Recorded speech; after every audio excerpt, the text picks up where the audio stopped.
The Vrax had been hunting for 3 days without success. Its stomach ached with hunger, and its pride stung even more. Back home, on the Vrax homeworld, it was considered one of the finest hunters. It had killed prey twice its size. It had tracked creatures through storms and across mountains. But this new world, this colony planet the humans called New Haven, was different. The animals here were fast and clever. They seemed to know when the Vrax was near. The creature moved through the tall grass on 4 powerful legs. Each paw had claws as long as human fingers, sharp enough to tear through metal. Its skin was thick and scaled, colored in deep purples and blacks. Along its spine, small organs glowed with a soft blue light. These lights helped Vrax hunters communicate with each other in the dark. Right now, the lights pulsed slowly, showing the creature's frustration. The Vrax had heard about humans before coming to this world. Other species talked about them in the trading posts. Some said humans were weak. Others said humans were dangerous. The Vrax had not cared much about these stories. It knew one simple truth. Everything could be prey if you were strong enough and smart enough. Then it saw the human cub. The small creature sat by the riverbank, alone. The Vrax stopped moving and watched from behind a large rock. The cub was tiny, maybe half the height of an adult human. It had dark hair that fell across its forehead.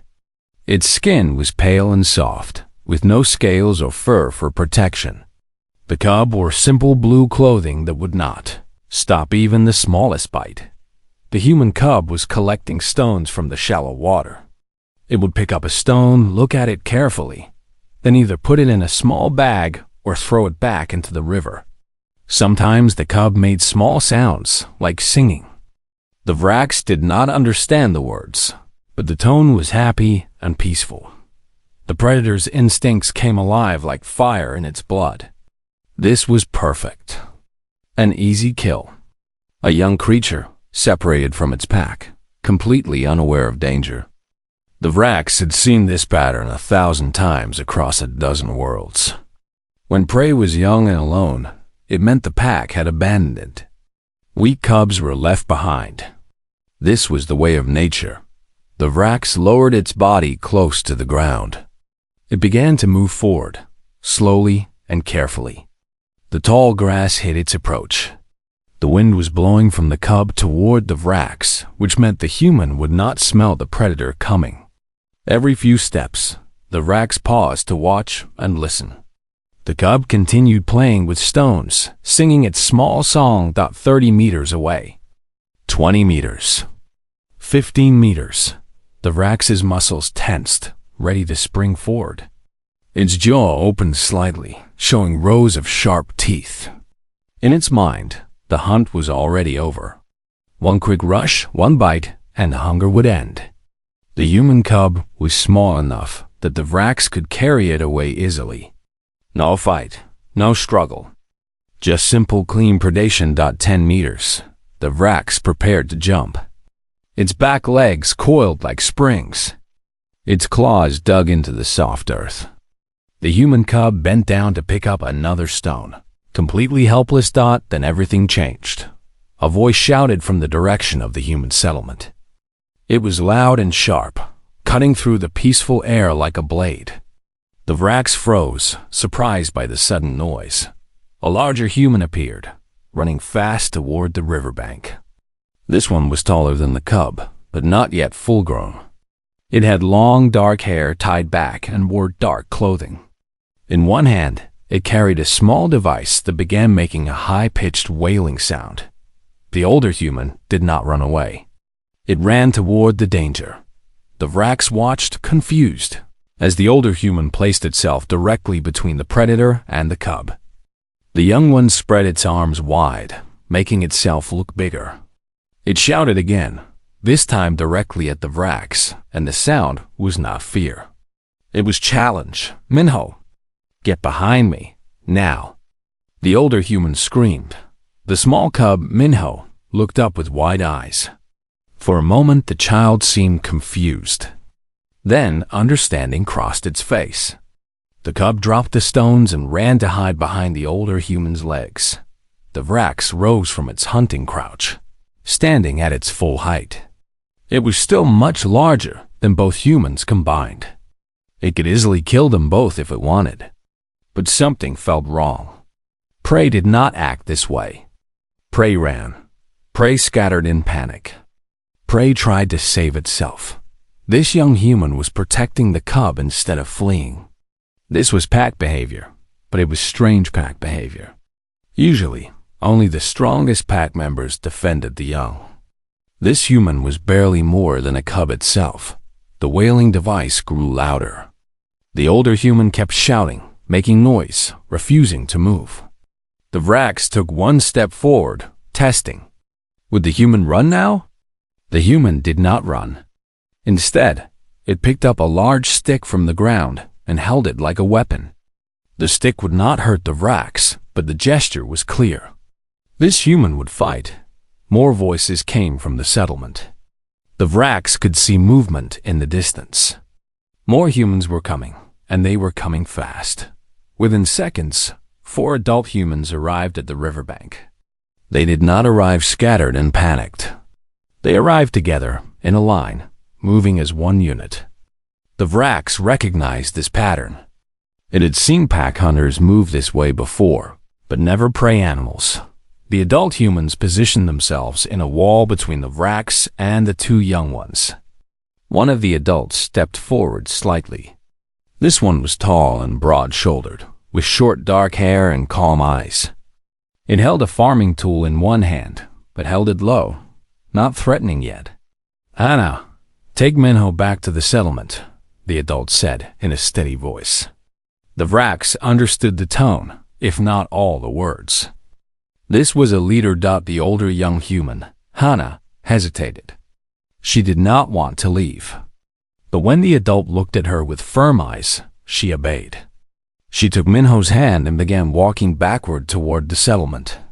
Never turning her back on the Vrax, the adult human watched them go, then turned his attention fully to the Vrax. The other 3 adults spread out slightly, making the wall wider. They all carried tools. One had a length of pipe. Another held a heavy wrench. The third had some kind of electronic device. The leader human spoke again, but this time he spoke in broken trade language, the common tongue used across many species. "We mean no harm," the human said slowly. "You are hungry, yes? We understand. But the young one is not for hunting. We can offer other food. We can trade." The Vrax tilted its head.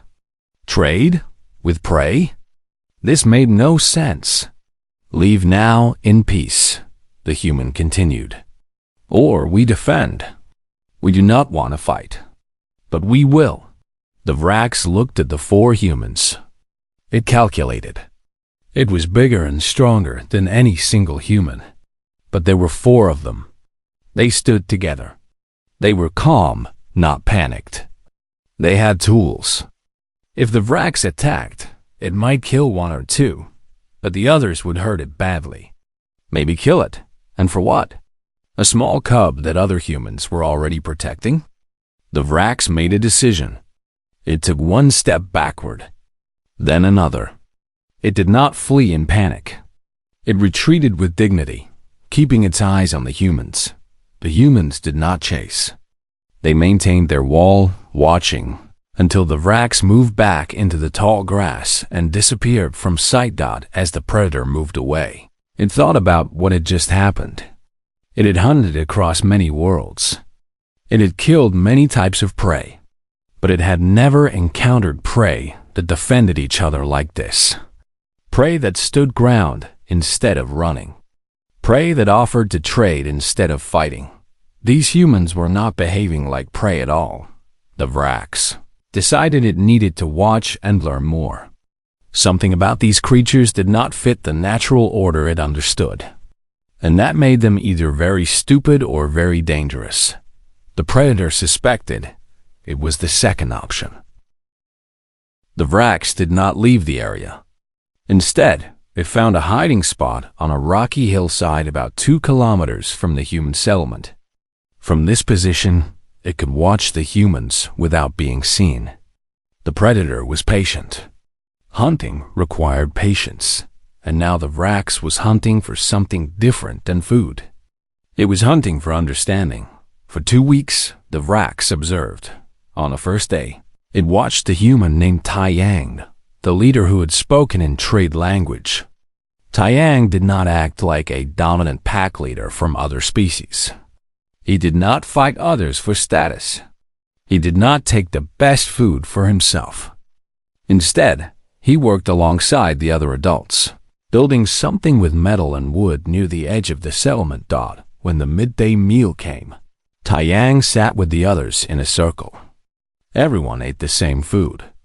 The young ones, including Minho and Hana, ate with the adults. No one was left out. No one had to fight for their share. The Vrax found this strange. In most species, the strong ate first. The weak ate what was left. But humans seemed to follow different rules. On the second day, the Vrax noticed something else unusual. The young human Hana was teaching the smaller cub Minho near the river again. But this time, an adult human watched from a distance, always keeping the young ones in sight. The Vrax realized its mistake from before. Minho had never been truly alone. The humans had a system. Someone was always watching the young, even when it did not look that way. The Vrax thought about this for a long time. It was a clever system. The young ones could play and learn, but they were never unprotected. Any predator who thought a human cub was abandoned would be wrong. On the fourth day, the Vrax watched a human female named Nari work with her daughter Sora. The young one was perhaps 10 years old, still a child, but old enough to learn. Nari was showing Sora how to fix a water pipe that had broken. The Vrax expected Nari to do the work while Sora watched. That was how most species taught. But instead, Nari let Sora try to fix the pipe herself. When Sora made mistakes, Nari did not punish her. She simply showed her the correct way and let her try again. "The fitting goes this way," Nari said patiently, turning a piece of metal to show Sora. "See how the threads match? Try it now." Sora tried again. This time, the pipe fitting worked. The young human smiled with pride. Nari smiled too and touched her daughter's shoulder gently. The Vrax realized something important. Humans did not just protect their young. They taught them constantly. Every adult seemed to take responsibility for teaching all the young ones, not just their own offspring. The Vrax had watched Taiyang help Sora with mathematics. It had seen Nari teach Minho about plants. The knowledge passed between all of them like water flowing downhill. On the seventh day, the Vrax observed the humans building a new structure. It was a storage building for food, made of metal panels and concrete. What fascinated the Vrax was how they built it. The humans did not rely on strength alone. They used tools for everything. Simple machines called pulleys lifted heavy panels. Wheeled carts moved materials. Powered drills made holes in metal. Humans were physically weak compared to many species, but they made up for it by creating tools that multiplied their strength. A human male named Day directed the construction. He was not the biggest or strongest human, but he understood how the pieces fit together. He had knowledge, and knowledge made him valuable. "Quan, bring the support beam to this corner," Day called out. "Yan, secure the base with those bolts." The humans worked together like parts of a single machine. Each one had a task. Each task connected to the others. When one human struggled, another helped without being asked. When someone made a mistake, they fixed it together without anger. The Vrax had never seen prey animals work this way. Even advanced species that built civilizations did not cooperate this smoothly. There was always competition, always hierarchy fights, always someone trying to be dominant. But these humans seemed to understand that working together made them all stronger. On the 10th day, the Vrax noticed the settlement had changed. New sensors had been placed around the perimeter. Small cameras watched the approaches. Motion detectors covered the blind spots. The humans had not just recovered from the encounter with the Vraks. They had adapted. They had improved their defenses, and they had done it in just 10 days. The Vraks felt a strange emotion it had rarely experienced. It felt respect. On the 12th day, something happened that changed everything the Vraks thought it knew about humans. The Vraks was watching from its usual spot when it heard sounds of distress from the settlement's livestock pen. 6 creatures that the Vraks recognized as Ravagore, native predators of this world, had attacked the pen. They were wolf-like animals with gray fur and sharp teeth. They hunted in packs and were fierce fighters. The Vraks expected chaos. It expected the humans to panic and scatter. Instead, the response was immediate and organized. Taiyang and another male named Quan ran toward the residential area, where the young ones slept. They did not go to fight the Ravagore. Their first priority was protecting the children. Day and Yun moved to the livestock pen, but they did not carry weapons meant to kill. They carried bright lights and devices that made loud, unpleasant sounds. The young human Hana appeared from one of the buildings. She was carrying little Minho in her arms, running toward a structure that looked more reinforced than the others. Other children followed her, including Sora and a small boy named Jiho. No child was left behind. A human female named Minji stood in the center of the settlement with a communication device. She was not fighting. She was coordinating, telling each person where to go and what to do through their personal radios. Day. 3 Ravagore on the west side of the pen. Minji's voice crackled through the night. Yun. 2 more circling to the south. Drive them toward the forest, not the river. The humans worked like a single organism with many parts. No one acted alone. No one panicked. Every action had a purpose. Day activated a bright spotlight, shining it directly into the eyes of the Ravagore. The creatures yelped and backed away, blinded and confused. Yun triggered a sonic device that made a high-pitched sound. The Ravagore did not like the sound. They began to retreat. Within minutes, the attack was over. The Ravagore pack ran back into the forest, unsuccessful and confused. The humans had not killed a single one. They had simply made the settlement too difficult and unpleasant to attack. The Vraks was amazed. The humans could have killed the Ravagore easily. They had weapons. They had tools. But they chose not to kill.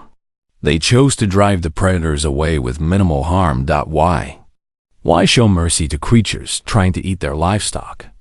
The Vraks was still thinking about this question when it noticed something else. One young Ravagore had gotten separated from its pack during the retreat. It was limping, injured, whimpering near the river. The Vraks watched to see what the humans would do. Would they kill it while it was vulnerable? Would they leave it to die?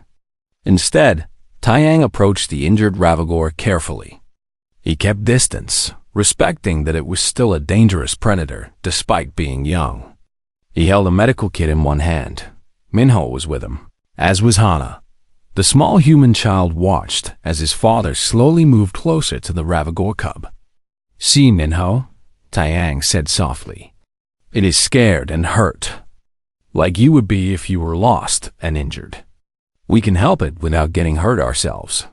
Taiyang opened the medical kit and took out supplies. He gave the Ravagore cub food first, tossing it from a safe distance. The creature was hungry and ate quickly. Then Taiyang used a long tool to apply medicine to the cub's injured leg without getting too close. Why do we help it, Papa? Minho asked. Because it is young, like you, Taiyang answered. Because it did not choose to attack us. Its pack was hungry. We understand hunger. And because one day, when this cub is grown, maybe it will remember that humans showed it kindness. The Vraks felt something shift in its understanding. This was not weakness. This was not stupidity. This was strategy. Humans did not just protect their own young. They extended protection to other species young when possible. This trait, this strange empathy, was what had allowed humans to domesticate animals on their homeworld. It was what allowed them to form alliances with other species across the galaxy. Species that only knew how to kill and dominate could conquer territory. But species that knew how to show mercy and build relationships could build civilizations that lasted. The Vrax watched as Taiyang, Minho, and Hannah finished helping the Ravagore cub. They released it in the direction its pack had fled. The young creature limped away, looking back once at the humans before disappearing into the darkness. The Vrax made a decision that night. It needed to make contact with these humans, not as a predator stalking prey, but as an intelligent being seeking to understand another intelligent species. These humans were not prey. They were something the Vrax had never encountered before. They were builders, teachers, protectors, and strategists all at once. The Vrax had come to this world looking for easy hunting. Instead, it had found something that terrified and fascinated it in equal measure that it had found humanity. The morning sun was just beginning to rise over New Haven when the Vrax made its approach. It had spent the entire night thinking about how to do this correctly. In its species, approaching another creature openly was either a challenge to fight or a sign of submission. But humans seemed to have different rules for everything, so the Vrax had to guess. It decided to move slowly and in plain sight. No hiding, no stalking.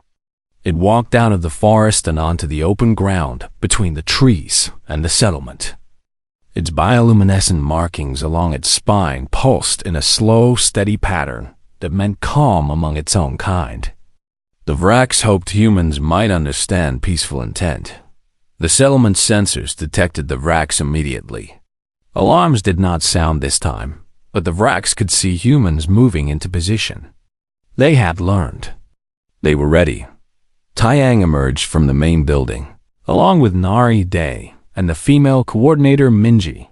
They formed a line at the settlement's edge, about 50 meters from where the Vrax stopped. The humans held weapons, but the weapons were pointed down, not aimed. Behind the adults, the Vrax could see other humans watching from windows and doorways. The young ones, including Minho, Sora, and Hana, were positioned in safe locations where they could see but were protected. The Vrax sat down on its haunches, making itself smaller and less threatening. It was still a large and dangerous creature, but this posture showed it did not intend to attack. Taiyang stepped forward slightly, separating himself from the other adults by a few steps.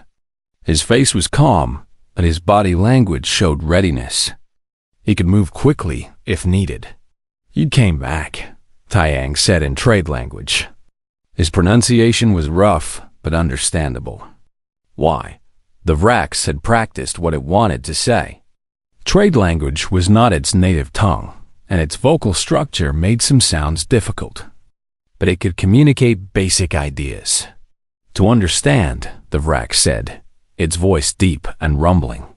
"You are not prey. Need to know what you are." Taiyang translated for the other humans in their own language. The Vrax heard some of them react with surprise. Clearly, they had not expected a Vrax to speak at all. "We are colonists," Taiyang replied. "We came to this world to build homes, to grow food, to live in peace. We do not want to fight." "But you will fight," the Vrax observed. "I saw. You protect young. You defend territory. You are warriors who choose not to war." Taiyang considered this for a moment. "We fight when we must, but we prefer to solve problems without violence. Fighting is expensive. It costs lives, resources, time. Trading and talking is cheaper." The Vrax tilted its head, thinking about this. In its own culture, fighting was how you proved strength, how you gained respect. But humans measured costs differently. "I came to hunt your young one," the Vrax admitted. "The small one by the river. Minho. I thought he was abandoned. Easy prey. Several humans tensed at this admission. Hands gripped weapons more tightly. But Taiyang raised one hand slightly, a signal to wait. "But you did not hunt him," Taiyang said. "Why not?" "Too many costs," the Vrax answered, using the human's own logic. "I would get food, yes. But I would make enemies. Humans would hunt me. I would have to leave this territory or fight always. More costs than benefits." "That is correct," Taiyang agreed. "You are a smart hunter. A smart hunter knows when not to hunt." The Vrax's bioluminescent markings pulsed a bit brighter. In its species, this was a sign of pleased recognition. "I watched your pack for 2 weeks. You do not behave like any prey I know. You teach your young. You work together. You use tools for everything. You show mercy to enemies. We remember that everyone is someone's child," Taiyang said. "Even enemies. Even predators. You were young once too." This concept was strange to the Vrax. In its world, once you were grown, your childhood did not matter. You were simply a hunter or prey, strong or weak. "I do not understand all human ways," the Vrax admitted. "But I want to. I want to talk more. Learn more." Minji spoke up in trade language, her voice careful but firm. "You tried to hunt our child. Why should we trust you now?" It was a fair question. The Vrax thought about how to answer honestly. "I am a hunter," it said finally. "I saw prey and hunted. That is my nature. But I am also intelligent. I learn. I adapt. I now know human young are not prey. I will not make that mistake again. My word. Words are cheap," they called out, his hand still on his weapon. "Yes," the Vrax agreed. "Words are cheap. Actions prove truth." "Let me prove." Taiyang and the others exchanged looks. They seemed to be communicating without words, just small gestures and expressions. The Vrax had noticed humans did this often. They had many ways of sharing information beyond just speaking. Finally, Taiyang turned back to the Vrax. "What do you offer as proof?" The Vrax had prepared for this question. It stood and walked slowly to the side, making sure not to move toward the humans. It used one claw to draw in the dirt, making a rough map. The humans watched carefully. 3 kilometers north, the Vrax said, pointing with its claw. "Underground spring. Fresh water. I found it hunting.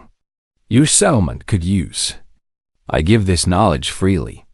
Nari stepped forward to look at the map drawn in the dirt. She pulled out a small digital device and began comparing the Vrax's drawing to their own maps of the area. "This location makes sense geologically," she said to Taiyang in human language. Then switched to trade language. "We will check this information. If it is true, it is a valuable gift." "It is true," the Vrax insisted. "I do not lie. Lying to possible allies is foolish." "Allies?" Taiyang repeated the word carefully. The Vrax's markings pulsed in what might have been the equivalent of a human nod. Humans spread across many worlds. Humans make alliances with many species. I have heard stories in trading posts. Some say humans are weak. But I watched you. You are not weak. You are a different kind of strong. What stories have you heard?" Minji asked, genuine curiosity in her voice. "I heard humans made alliance with the Kelturians, who were ancient enemies of the Vrax," the creature explained. "In one generation, enemies became trading partners. I heard humans taught the Rithian species how to cure plague that killed many. I heard humans share technology freely instead of hoarding it." "Some of those stories are true," Taiyang confirmed. "We believe that cooperation makes everyone stronger. When one species grows, all species can benefit." The Vrax made a sound that might have been laughter in its species. "Most species do not think this way. Most think, I take what I can. I grow strong by making others weak. That is a short-term strategy," Taiyang said. It works for a while, but eventually, everyone is fighting everyone. No one can build anything lasting. You think long-term, the Vrax observed. Very long-term. Not just seasons. Not just lifetimes. Generations. Yes, Taiyang agreed. We plant trees whose shade we will never sit in. We build things that our great-grandchildren will use. This concept fascinated the Vrax. Its own species thought about survival, about hunting, about territory. But humans thought about the future in ways that seemed almost impossible. Young, Minho's voice called out from one of the buildings. Papa, can I talk to it? Several adults immediately said, no, in sharp voices. But Taiyang held up his hand again. Minho, come here slowly, he called back. Stay behind me. The small human child emerged from the building with his sister Hana holding his hand tightly.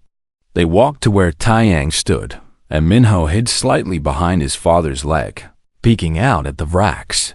The Vrax lowered its head, making itself less intimidating. It recognized this young one, the cub it had almost hunted. I am sorry I scared you at River, the Vrax said directly to Minho. Minho's eyes went wide. He had not expected the creature to speak, and certainly not to apologize. You can talk, the child exclaimed. Yes, I can talk. I can learn. Like you. Did you really want to eat me? Minho asked with the honest bluntness that only young ones have. Minho. Hana hissed, embarrassed. But the Vrax appreciated the direct question. Yes, it answered truthfully. I thought you were prey. I was wrong. You are not prey. You are a young human. Young humans are protected by all adult humans. I did not understand this then. I understand now. Minho thought about this for a moment. Then he asked, Are you hungry now? The Vrax was surprised by this question. Yes, always hungry. Hunting here is difficult. Minho looked up at his father. Can we give it food? Like we gave food to the Ravagore cub? Taiyang smiled slightly, proud of his son's compassion, even toward a creature that had threatened him. But he was also cautious. That is a generous thought, Minho, Taiyang said. But we must be careful.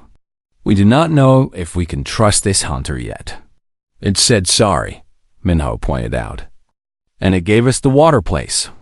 That is true, Taiyang admitted. He looked at the Vrax. Are you asking for food? No, the Vrax said firmly. I do not beg. But if you offer trade, I will listen. What can you offer in trade for food? Nari asked. The Vrax thought for a moment. I know this land. I can show you where dangerous creatures nest. I can show you which plants are poisonous to humans. I can warn you when storms come from the mountains. I can teach you about Vrax culture, so if more Vrax come, you will understand them. Taiyang translated for the others. They huddled together, discussing in quiet voices. The Vrax waited patiently, understanding that humans made decisions as a group. Finally, Taiyang turned back to the Vrax. 6 months had changed everything. The Vrax, who the human children had started calling River because of where they first met, had become a permanent part of life at the settlement. It visited almost every day now, sometimes to share information. Sometimes just to rest in the sun near the buildings while the humans worked around it. River had its own sleeping spot under a large tree at the edge of the settlement. The humans had built a simple shelter there, protection from rain but open on all sides so River did not feel trapped. No one had asked River if it wanted this shelter. The humans had simply built it, the way family did things for each other without needing to be asked. This morning, River woke to find Minho sitting nearby, waiting patiently for the Vrax to open its eyes. You are awake, Minho said happily when River stirred. I am now, River rumbled, its version of a good-natured complaint. Papa said we are going to the river today to catch fish. "Do you want to come?" River had learned that "do you want to come" was human speak for "please come with us." Humans rarely demanded directly. They invited. They requested. They made you feel like you had a choice, even when they clearly wanted you to say yes. "I will come," River agreed, standing and stretching. Its leg, fully healed now, felt strong and flexible. The fishing trip included Taiyang, Minho, Sora, and Hana. They carried poles, nets, and a container to hold their catch.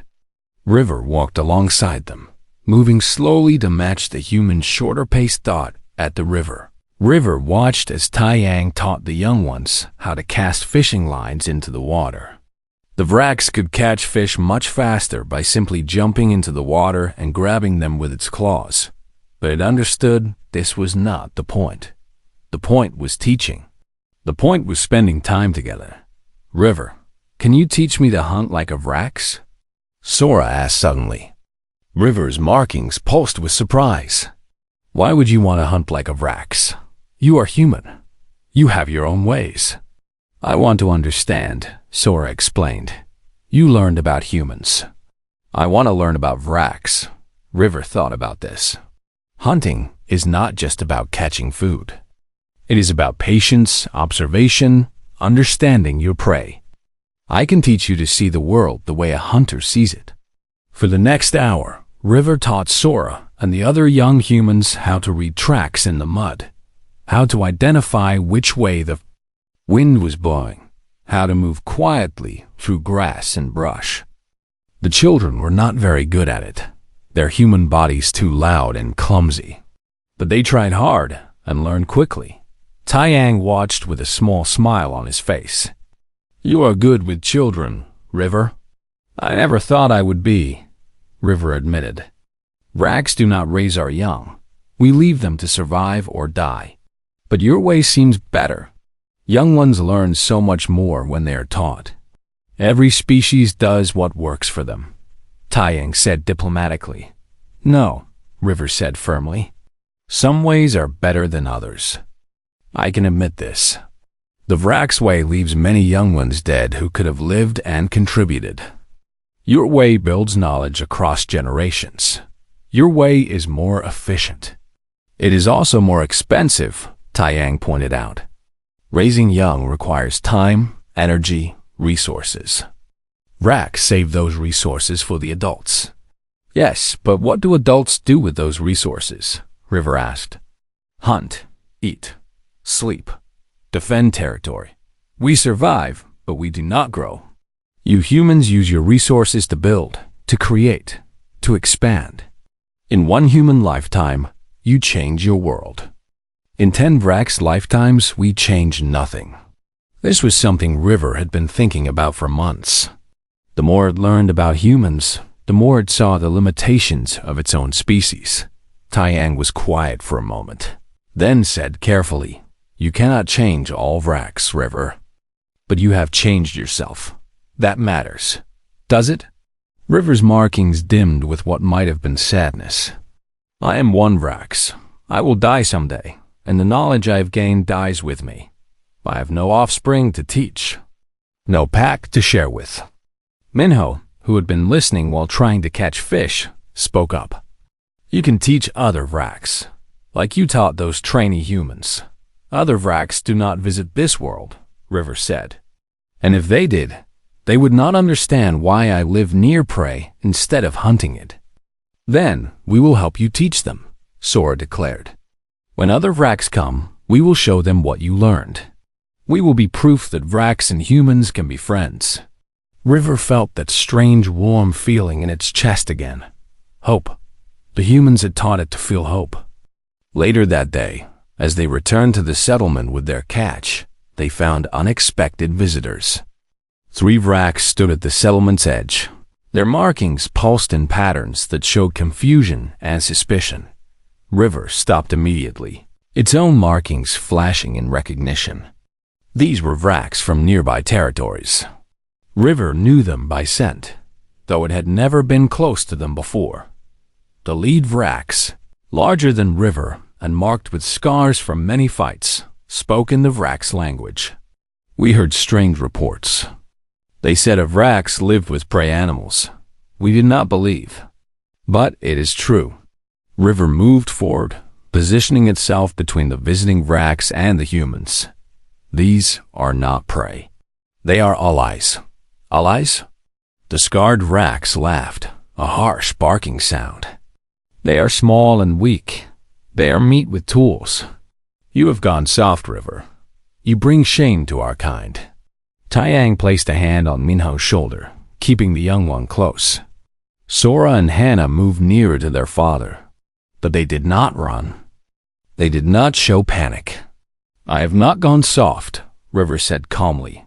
I have gone smart. These humans have technology that healed my leg. They have knowledge that improved my hunting in other territories. They have offered me trade and friendship, which is worth more than one meal. The second Vrax, smaller and younger, tilted its head with interest. Technology that heals? I have an old wound that never closed properly. They can fix that, River said. If you are willing to trade fairly and promise not to hunt them. The scarred leader snarled. We do not make promises to prey. Then you get nothing, River said simply. And you prove you are too stupid to recognize opportunity when it stands in front of you. This insult would normally start a fight between Vrax. The scarred leader's claws extended, and its markings flashed aggressive red. But Taiyang stepped forward, speaking in trade language. There is no need to fight. River is right. We offer trade. Medical treatment, food, knowledge of this world's geography. In exchange, we ask only that you do not hunt humans or our domesticated animals. Hunt wild prey instead. There is plenty for everyone. The scarred Vrax turned its attention to Taiyang. You are brave, small creature. But bravery does not make you strong. Strength comes in many forms, Taiyang replied calmly. River learned this. You can too. The third Vrax, who had been silent until now, spoke up. I am curious about these humans. River, you say they healed you? Completely, River confirmed. I can run at full speed now. No pain. Their medical technology is far beyond anything Vrax have. Show me, the third Vrax demanded. River ran. It sprinted in a wide circle around the settlement, faster than it had run in years. Its leg was perfect, strong, responding exactly as it should.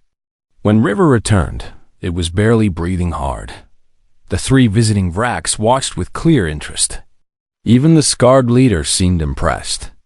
We will consider your offer, the third Vrax said to Taiyang, but we make no promises yet. That is fair, Taiyang agreed. River can bring you back when you decide. The offer will remain open. The visiting Vrax left, but the young one looked back several times at the settlement and at River. After they were gone, Minho hugged River's front leg. You protected us again. You did not need protecting, River said. Your father handled it very well. But you stood between us and them, Sora pointed out. You chose us over your own kind. River's markings pulsed with complex emotions. You are my pack now. That is what pack means. You defend each other, even against your own species if necessary. Taiyang looked at River with deep respect. You have learned the most important human lesson. Loyalty is not about species or blood. It is about choice and commitment. That evening, the settlement held a gathering. They did this often, sharing food and stories as the sun set. River was always included now, given its own portion of meat and a place in the circle. Nari stood and raised her cup. I want to make an announcement. The Colonial Council has approved our request. River is now officially recognized as a protected resident of this settlement. It has all the rights and protections of any colonist. The humans cheered. River did not completely understand what this meant legally, but it understood the sentiment. It belonged. Minji added, we are also establishing a new position, Alien Cultural Liaison. River will be our first official liaison, helping bridge understanding between humans and Vrax. "This is a job?" River asked, confused. "Yes," Taiyang explained. "You will be paid in resources, food, and medical care. In exchange, you will teach humans about Vrax and teach Vrax about humans. You will help prevent conflicts and build alliances." "I can do this," River said, its markings bright with pride. "I have been doing this already. Now it is official," they said with a grin. As the gathering continued, River watched the humans interact. Young ones played together while adults talked. Elders told stories. Everyone shared in the work of cleaning up afterward. It was orderly chaos, but it worked. 3 weeks had passed since the Vrax's first open approach to the settlement. The creature had been true to its word. It had shown the humans the underground spring, which provided clean water and reduced the settlement's dependence on the river. It had marked locations where dangerous predators had their dens. It had warned them when a storm was building in the mountains, giving them time to secure their buildings and equipment. In return, the humans had fed the Vrax and treated its old leg injury. The medical fabricator had worked wonders. The Vrax no longer limped. For the first time in years, it could run at full speed without pain. But something unexpected had happened during these 3 weeks. The Vrax had not just learned about humans. It had begun to care about them. This feeling was strange and uncomfortable. The Vrax was a solitary hunter. It had never formed attachments before, not even to its own kind. Vrax met only to mate and then separated. They did not form families. They did not make friends. Yet here it was, visiting the human settlement every few days, sharing meals with creatures it once considered prey, and feeling something almost like happiness when the young ones ran to greet it. Minho had been the first to lose his fear completely. The small human would sit near the Vrax and talk endlessly about everything he had learned that day. The Vrax did not always understand what Minho was saying, but it listened anyway. Sora, the older child, asked the Vrax questions about its homeworld. What did Vrax cities look like? What did young Vrax learn? Did Vrax have art or music? These questions made the Vrax think about things it had never considered before. It tried to explain that Vrax did not really have cities, just territories. They did not teach their young much beyond hunting and survival. As for art, the Vrax had never thought about whether its species created beauty for its own sake. "That sounds lonely," Sora said one day, her face showing sadness. "I never thought of it as lonely," the Vrax admitted. "I thought it was normal. But watching your pack, your family, I see there are other ways to live." Hana, who was teaching the younger children near where the Vrax rested, looked up from her lesson. "You could stay here, you know. You do not have to live alone." "I am a predator," the Vrax said. "I need space to hunt. I cannot live in your settlement." "But you can visit," Minho said brightly. "Like you do now. You can be part of our pack, even if you do not live in the same place." The Vrax's markings pulsed with an emotion it could not quite name. These humans were offering it something no one had ever offered before: belonging.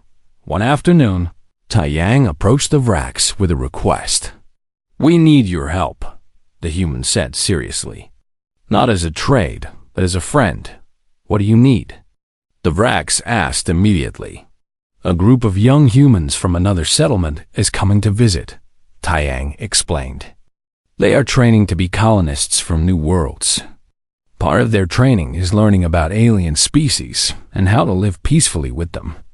We would like you to meet them and teach them about Vrax." The Vrax felt uncertain. "I am not a teacher. I am a hunter.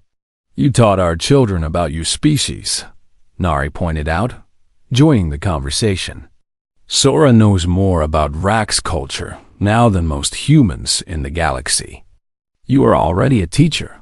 What would I teach these new humans?" The Vrax asked. "How to approach a Vrax without causing offense," Taiyang said. What Vrak's body language means. What Vraks need to feel safe. How to trade with Vraks instead of fighting them. These young colonists will go to many worlds. Some of those worlds might have Vraks on them. What you teach them could prevent conflicts in the future. The Vraks understood.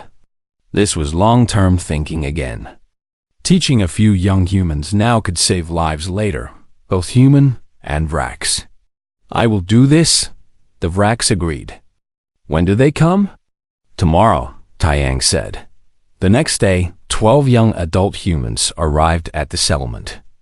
They were older than Hana, but younger than Taiyang. They wore uniforms that marked them as colonial trainees. They looked nervous and excited. The Vraks waited near the settlement's meeting area. Taiyang had suggested the Vraks lie down to appear less threatening. The creature followed this advice, though every hunter instinct told it that lying down made it vulnerable. When the young humans saw the Vraks, several gasped. One made a small, frightened sound.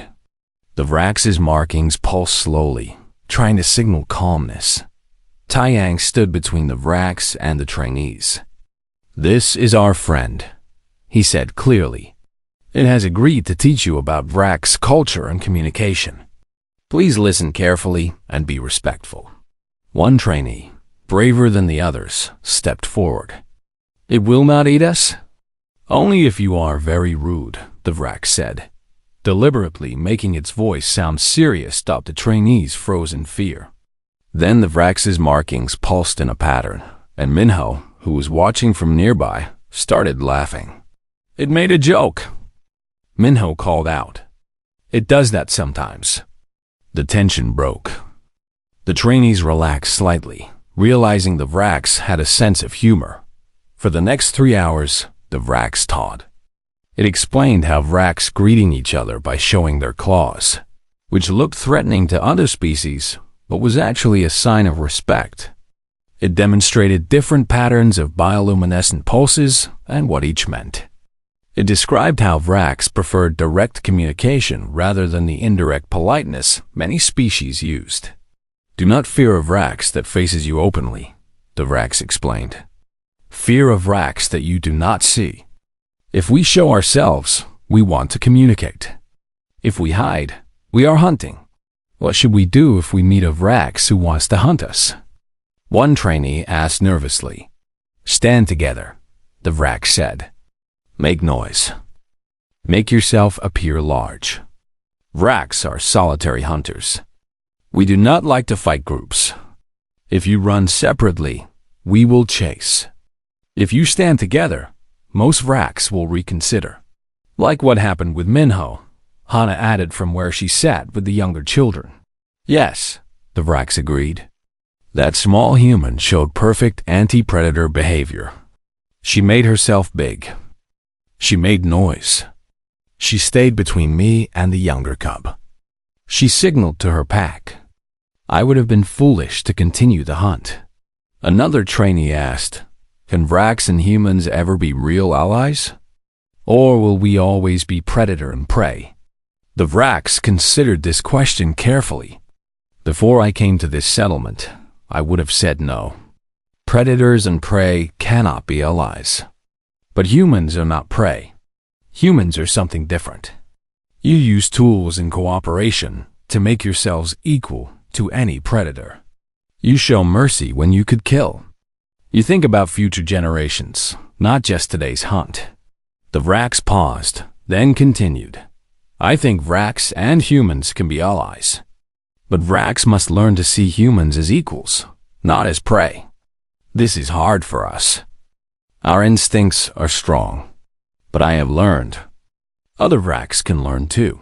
One of the trainees, a female with short dark hair, asked a different kind of question. Do you get lonely? Living alone? Hunting alone? Having no family? The Vraks' markings dimmed slightly. I did not know I was lonely until I met this pack of humans. Now, when I'm alone, I feel the absence of company. This is new for me. I do not know if I like it. Nari spoke up gently. Loneliness means you have people you care about. It is uncomfortable, yes, but it also means you have connection. That is valuable. Perhaps the Vrax agreed. I am still learning about feelings. Vrax do not usually have many. As the day went on, the trainees became more comfortable around the Vrax. They asked to touch its scales, which the Vrax allowed. They examined its claws and bioluminescent organs. They took detailed notes about everything it said. But the most important lesson came at the end of the session. One trainee asked, "What is the biggest mistake humans could make with Vrax?" The Vrax thought about this carefully. The biggest mistake is assuming we think like you do. Humans value family, community, cooperation. Vrax value strength, territory, independence. When humans try to force Vrax into human ways of thinking, it will fail. When humans respect that Vrax are different and work with those differences, alliance is possible. Taiyang nodded approvingly. This is wisdom that applies to all species, not just Vrax. We must respect differences while finding common ground. What is common ground between humans and Vrax? The trainee asked. We both want to survive, the Vrax said. We both want to be respected. We both can learn and adapt. We both understand the value of keeping our word. These things are enough to build on. As the trainees prepared to leave, many thanked the Vrax directly. Some even offered trade gifts, food, tools, information about other colonies. The Vrax accepted these gifts with what it hoped was proper politeness. After they left, Minho came and sat beside the Vrax. You were a good teacher, the small human said. How do you know? The Vrax asked. You are too young to judge teaching. Because they listened, Minho said simply. Good teachers make people want to listen. The Vrax's markings pulsed warmly, out of everything it had learned from humans. Perhaps the strangest lesson was this. Teaching others could feel as satisfying as a successful hunt. That night, as the Vrax returned to its territory in the hills, it thought about how much had changed. It had come to this world as a hunter looking for easy prey. Now it was a teacher, a friend, and something it had never been before, part of a community. The predator had found a new purpose. And surprisingly, it was better than hunting had ever been.